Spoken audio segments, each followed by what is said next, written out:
In nomine Patris et Filii et Spiritus Sancti.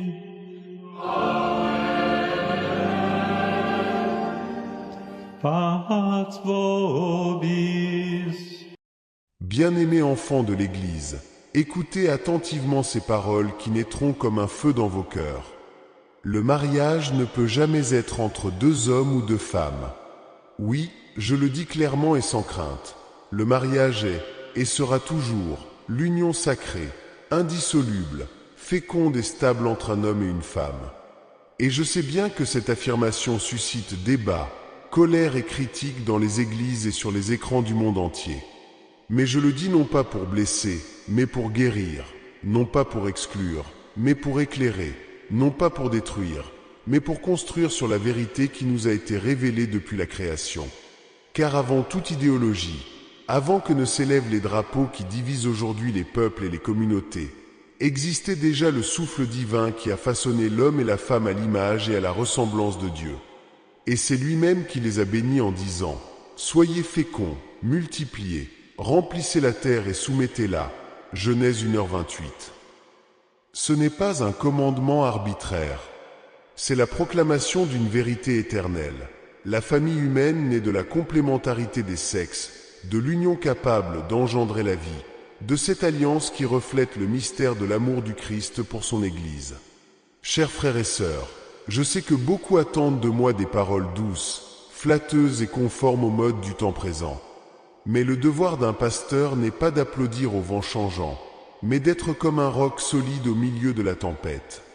C'est pourquoi je vous le dis, la famille est la cellule première et fondamentale de la société, et elle est fondée uniquement sur l'union stable entre un homme et une femme. Ce n'est pas mon opinion, ni une invention des théologiens des siècles passés. C'est l'enseignement constant de l'Église, enraciné dans la nature même que Dieu a inscrite en chacun de nous. Aujourd'hui, beaucoup parlent de l'amour comme s'il s'agissait d'une simple émotion ou d'un désir. Mais le véritable amour, celui qui construit un foyer et une société, est don de soi, ouverture à la vie, fidélité au quotidien. L'homme et la femme, dans leurs différences, ne sont ni rivaux ni interchangeables, mais des visages qui se cherchent pour se compléter physiquement, spirituellement et transcendamment. L'homme reflète la force qui protège et soutient. La femme rayonne la tendresse qui nourrit et protège. En tous deux, la plénitude de l'image de Dieu est manifeste. Séparés, ils sont incomplets.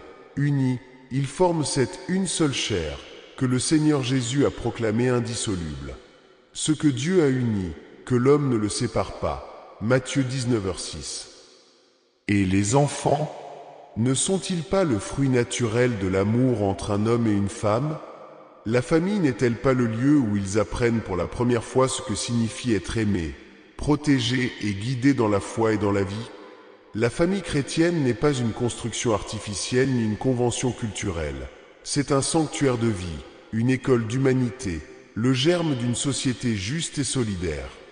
Je sais que beaucoup, surtout au sein de la communauté LGBTI, perçoivent ces paroles comme une condamnation. Mais écoutez bien, je ne vous condamne pas, je ne juge pas vos âmes. Je proclame seulement la vérité que j'ai reçue en héritage apostolique.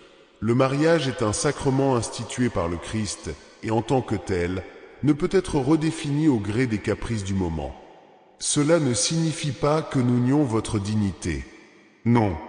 Chaque personne, quelle que soit son orientation ou sa situation, est infiniment aimée de Dieu et appelée à la sainteté. Mais le véritable amour ne consiste pas à tolérer la confusion, mais à montrer le chemin qui mène à l'épanouissement. Je comprends que beaucoup soient blessés par ces paroles, et je porte moi-même cette douleur dans mon cœur.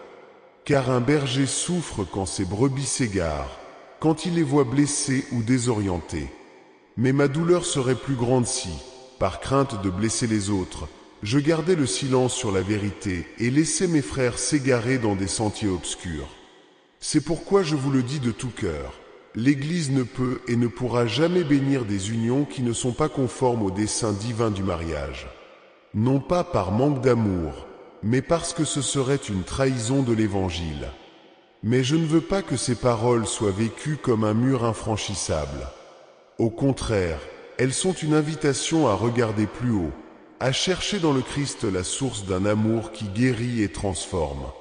Personne n'est exclu de la miséricorde de Dieu. Personne n'est au-delà de son pardon. Personne n'est privé de la possibilité de vivre une amitié sincère avec le Christ, même au cœur des luttes et des faiblesses. L'Église ouvre ses bras à tous, telle une mère. Et ses bras accueillent aussi les fils et les filles qui éprouvent une attirance pour